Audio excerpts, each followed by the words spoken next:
These are in listen-only mode.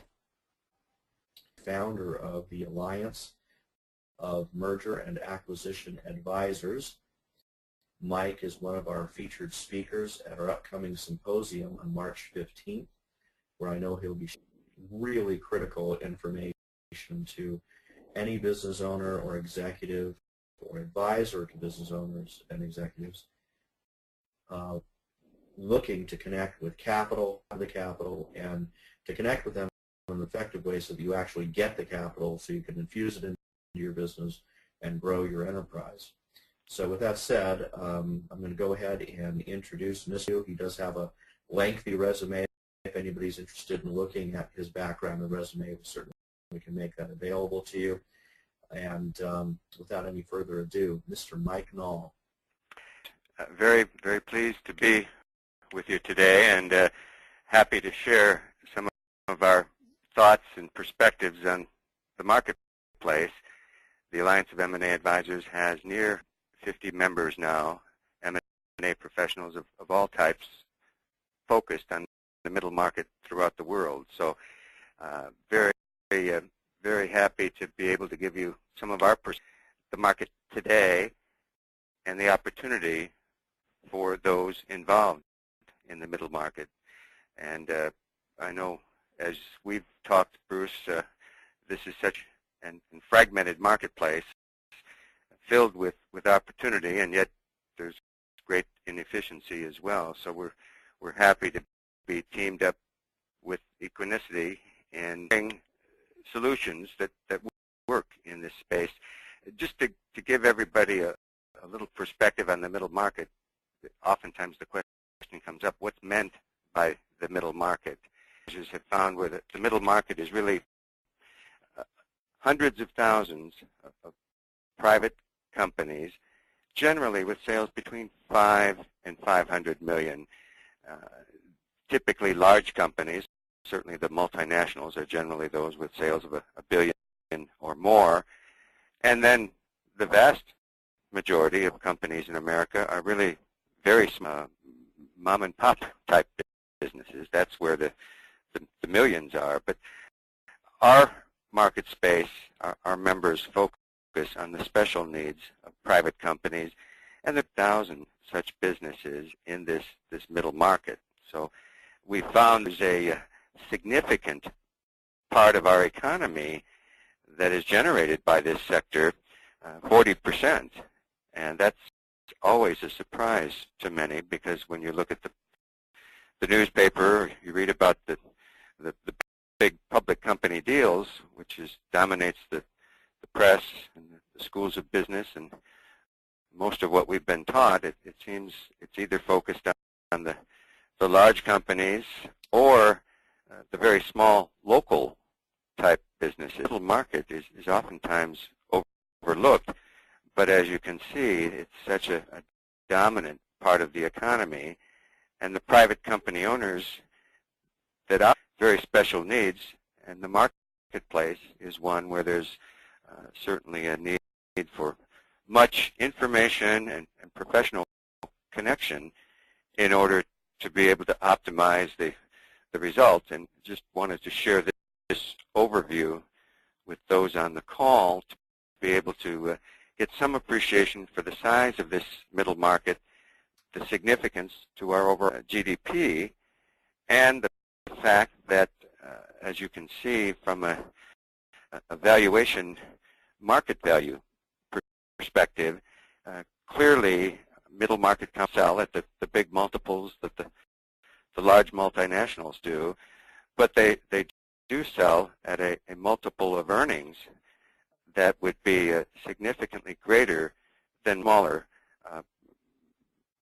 mom and pop type businesses. So manufacturers, distributors, service companies, it's really the strength of so much of our market vitality, and this is where we are very, very effective in being able to help people connect to, as we say, learning and earning more together. So today we'd like to be able to give you just an overview of some of the things we'll be talking about at our workshop on Mike, if we could go back to that last slide for just a second. Sure. I'd like to call attention to the right at the bottom. We've got the valuation. When you're looking at the small companies, these are companies that are doing less than $5 million of EBITDA or free cash, whatever one of those models you want to use. This is $5 million in revenue. $5 million in revenue. Yep. So you got $5 million of revenue right there. Those are pretty small companies. So they might be looking at, you know, $500,000 to $1 million of EBITDA. Yes. And in those situations, these companies are getting multiples 2 to 3 times EBITDA. So when you are a business owner, an executive, or you're an advisor to business owners and executives, for example, a lawyer, an accountant, a financial advisor, etc., just imagine what you could have on in the lives and businesses of the people around you if you actually help them improve their understanding of why it's necessary to take their EBITDA and their gross revenues and push from being a small company to being a middle market company. Because if you have identity and one is operating as a small business and the EBITDA just falls $200,000 or $300,000 short of what would qualify it as a middle market company, that enterprise could get a times EBITDA. But if all they did was increase their EBITDA by a few $100,000, and argue it might only be a 1 or 2% increase in total EBITDA, pushes them into the valuation of being a middle market company where they could get a 4 or a 5 times multiple. So the impact is that if we could increase the profit by a few $100,000, sometimes it's only $50,000, $60,000. It can literally be that small of a number. You can push that company into a whole different universe of potential buyers and investors in a recapitalization, or whether we're doing some type of an acquisition merger. The difference is that you're now getting at $5 million of EBITDA versus $3 million, or a multiple of 3 on an EBITDA of $4,900,000. So it's that difference of $100,000 improvement in EBITDA can literally make the difference between several $1 million of actual cash in the liquidity event. So there's several price points along the way. And certainly you see it again at companies that can get past $10 million of EBITDA. You see it again at companies that can get above $20 or maybe $25 million of EBITDA. Certainly, again, $50 million of EBITDA, and you see a really big shift at about $100 to $150 million of EBITDA. So companies, everything else being equal in terms of what they do, the market they're in, etc., just by next notch, moving up a notch or two, you can improve the overall valuation on the multiple from 3 to 4, from 4 to 6, or something like that. And dramatic impact on the bottom line of what the owners and the investors walk away with in liquidity. Well, you're so right, Bruce. This is clearly one of those times where size does matter. If you look at the fundamental drivers of any stock, analysts will tell you it's size, profitability, and growth. So clearly, if you're able to boost revenues and profitability, that's a driver up the scale. And so much of this as well is based on perception.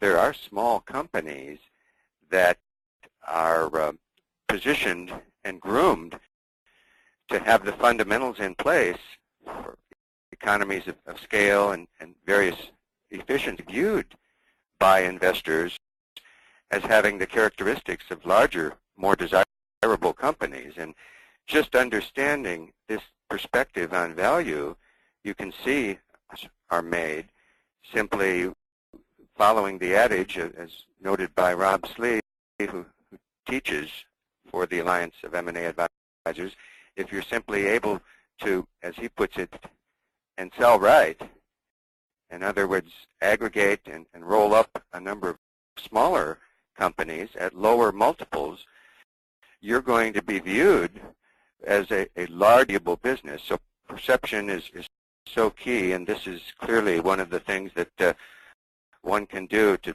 drive additional value. Very, very well put. Well, thank you. All right, let's move. This whole process of being able to plan is so vital, and that the amazing thing is when you look at this size and this very, very important part of our economy, I saw some research just today published by the American College, which is the largest nonprofit educational institution devoted to financial services. It was published yesterday on the 28th, but it talked about the fact that 77% of women and 74% of men business owners have no for retirement. So can you imagine this large market sector with 3/4 of business owners having no plan for what they're going to do, the business from a retirement perspective? So it's really kind of a crazy situation from a financial planning perspective. When you step back, you've got self-made multimillionaires. The lion's share of their entire net worth is often tied up in a very illiquid, somewhat perishable private company. So the planning process to be a value and plan for a secure retirement and all of the other benefits of this type of success, the planning process is so critical. And we find this a fundamental and basic understanding of personal goals and objectives.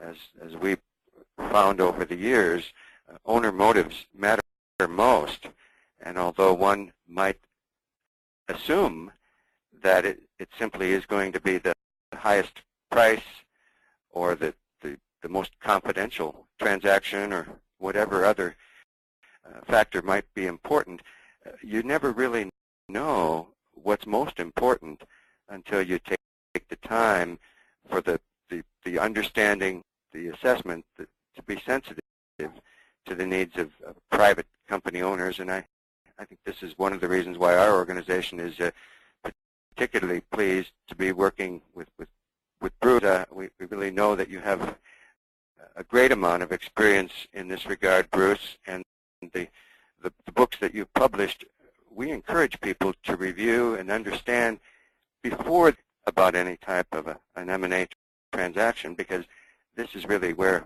the whole planning process starts. Well, thank you, Mike. I would like to remind our audience that one of the challenges with a lot of the planning that does go on, so when you think about the statistic you quoted earlier about the percentage of business owners that have some type of a retirement plan or financial plan is really, really, and but it's even worse than that, because the majority of the plans that are created and are being deployed to some degree by business owners are generally financial plans that are created by people who are really in the business of selling you financial products such as investments, life insurance, annuities, mutual funds. So whether they're promoting ESOPs or pension plans or whatever it is, they're coming in with a particular agenda or a bias, and they're not really creating a strategic plan for the business. And let me give you a sort of a test for that, so anybody who's listening can determine whether the plan that they have is really optimal for them, or whether it might be a which is really targeted on getting control of and managing money. And so here's the way that I look at it. In a well-formulated strategic plan for a business owner, there are entrance strategies surrounding that business. In other words, if I'm going to start a business, what kind of company am I going to create? Is it going to be an LLC? Is it going to be a corporation, sub-S, a C Corp, whatever? And how am I going to hold title to that equity? Am I going to own it in some type of a trust or a variety of trusts? Do I have special needs children? Do I have multiple owners, multiple investors? What is the best way for all of us to hold title when we go into this project? Because we're all expecting to win or we wouldn't do it. So there's this anticipation. But the best time to plan for that success is at the beginning, because that's when the stock is at its lowest valuation. Therefore, giving it away to children or to trusts that benefit children, grandchildren, etc. at a premium at that time. It's the best time to do that type of planning.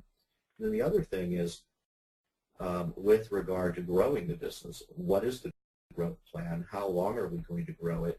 And is there a time that we want to grow it to? And then we want to pull the trigger on a liquidity event so that we can liquidate the asset, take money off of the table, and be in a position where we can become financially independent so that we don't have one basket. And the practical reality of it is this: most business owners do not have a strategic plan that addresses those kinds of issues. And that's why you see so many businesses fail, even though they were successful during the lifetime of the creator of the business. But as soon as that person becomes very ill or passes away, you watch the business struggle, wither, and die.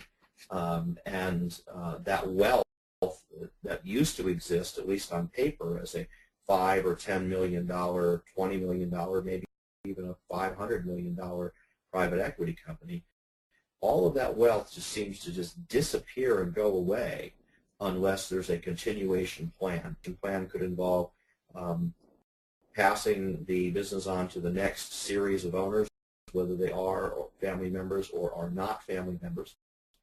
And probably most of the time the healthier view is, how do we grow it to a certain point and then just liquidate it, convert to cash, and then sit back and take a look at the next phase of our lives and say, what kind of business do we want, what kind of role do we want to play in business in the future? And this idea of being able to take money off the table, diversify, spread our risk around, and still be entrepreneurs, still be in. These are the kinds of things that strategic planning addresses that, quite frankly, financial planning does not address.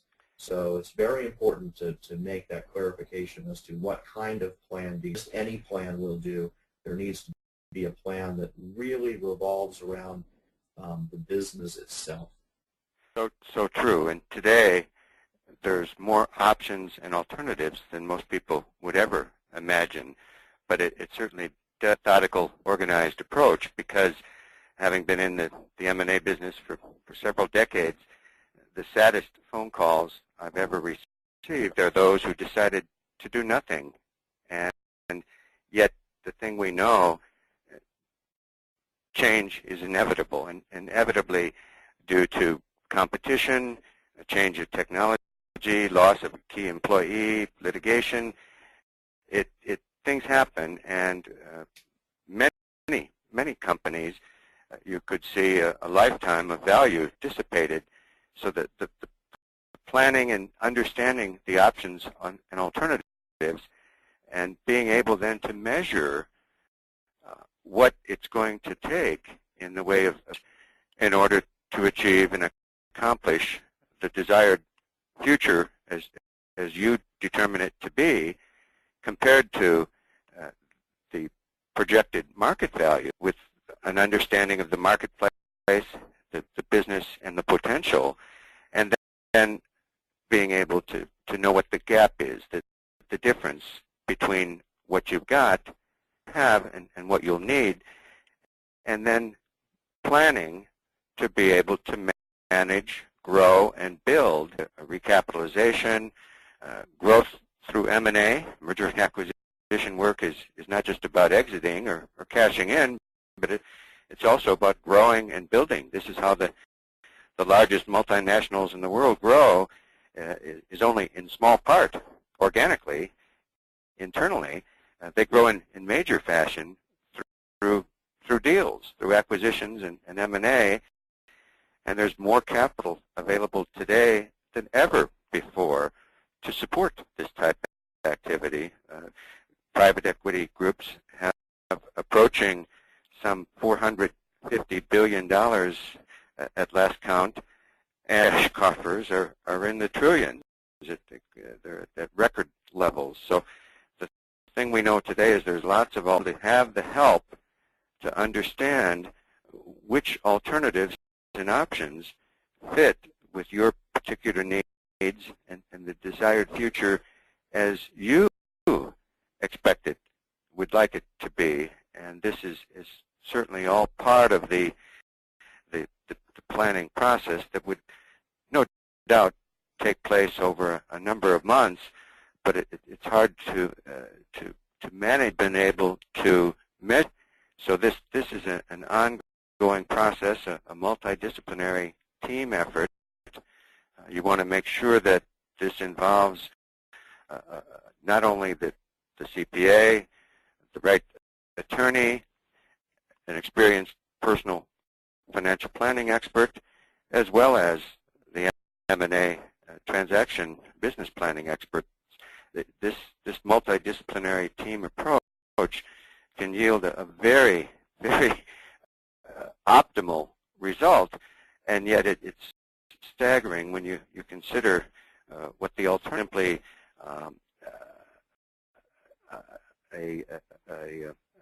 let it flow kind of a process. This is clearly one where you want to be very one of the wealthiest men of the last century, Bernard Baruch, when asked how he managed to amass such a fortune, smiled and said, "I always sold." So this planning process and the idea of going about it in this sort of an organized fashion, obviously we'll be talking much more about this. Our team workshop on the 15th of March, but the process has really been captured and documented by the independent members of the Alliance of M&A Advisors, and certainly it all starts with learning and understanding, and I think the workshop on the 15th, Bruce, you've put together a wonderful team of experts. Well, thank you. We're very excited about it, and I think some of the topics you're going to be covering, such as how to get access to the capital, and is just going to be critical for that audience. One of the things that you and I talked about recently was this whole concept of being investment ready, and how so many businesses that we encounter are not ready for prime time. Their books and records are not in proper order. They don't have a clear growth plan or a clear exit plan. Sometimes we find the best thing for them to do is not to sell the business right now, but instead to grow it. And they may not have the physical energy or the mental and emotional energy to grow the business. Maybe they've got a medical consideration or something in the family, but they can develop a management team to grow an enterprise and improve its value and then sell it at a later time. We've talked about recapitalizations and utilizations work and how it's possible for business owners to take some money off the table right now by bringing investors in and still own a good chunk of the business, grow the second bite of the apple later when there's the ultimate liquidity event, whether it's an IPO or some other type of a merger. So I know you're going to be covering a lot of that on the 15th.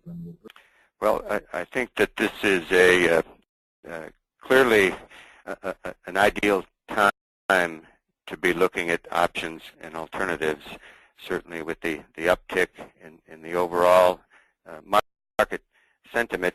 It seems as though many are now feeling the worst of this Great Recession is behind us, and we're seeing capital now available. In fact, we'd have to say that there's really a huge imbalance at this point in time. More money available, both debt and equity, we've seen in many, many years, and yet, frankly, many companies, because they've been hurt by the recession, they've seen diminished sales. So at this point, it's clearly a seller's market because there's a shortage of companies available, so that anyone that might be contemplating a transaction will increase in the the capital gains tax rate, and other reasons to be proactive, this is certainly a year to get the facts so you can make the. Well, you know, it's interesting that you say that, because in so many ways it is a seller's market in terms of the shortage of investment-ready, position-ready companies. Yes. So that means that there's more dollars chasing those kinds of companies. Exactly. On the other hand, there's a lot of companies that were more profitable than they are today. And for those kinds of companies that were, you know, much more profitable 4 or 5 years ago, you know, their EBITDA is down. Maybe their EBITDA is down by 50%. So they don't want to sell their company right now because their EBITDA is down and they can't get the same valuation that they could have had 5 years ago. There's a lot of business owners and management today kicking themselves because they could have, would have, should have sold their business in 2007 or sometime 2008 before the markets became totally chaotic and disrupted. And those people who are in that situation, the whole concept of innovating their business and looking at their business in new ways, finding new revenue channels. I was just on the phone with a fellow that has a very successful real estate management firm. They manage over $1 billion in real estate assets, and they represent a lot of institutional level investors who entrust the management of the business. And they're taking a new direction in their business and offering a variety of services, due diligence services, evaluation services, etc., to other investors who don't want to make bad real estate decisions right now, people who've got capital to put into real estate. So they're opening a whole new revenue channel to produce income. Actions on that, not surprisingly, are incredibly encouraging that there's such a strong market there. There's so many people going into the real estate market, but they want to do it smart. They don't want to make mistakes. They don't want to get involved in some type of a scam if they're looking at some type of partnership or joint venture. So having professionals who real estate deals and all the nuances of the actual holdings themselves can be really, really valuable. So almost any business has available to it right now the capacity to change something, to go in some new directions, to create new revenue channels, and to build up that EBITDA. So those companies who aren't really ready, price that they want right now today, those companies need to innovate their way out of this economy. And for those companies that are investment ready and are also emotionally and human element, they're in a position of readiness. There's certainly more money available today than there has been in the past to do these kinds of deals, whether they're acquisitions. So the theme for the workshop really couldn't be any better. It's all about an innovative approach today, and new energy, be both capital as well as management, marketing. One of the things that drives value now is a global business model, and many companies that might have been hurt by the recession, or maybe there's an aging owner that doesn't want to risk or innovate in the way that's to maximize value. This is an ideal time to pool and team up with professionals, whether it be real estate professionals or whether it be private equity professionals. There's more options today than ever before, but the only thing we know is that innovation is the name of the game, and I think this is it'd be hard to come up with a theme, I think, for a workshop on than you have on titled this one on March 15th about innovation. Well, thank you, Mike. I appreciate that, and we certainly appreciate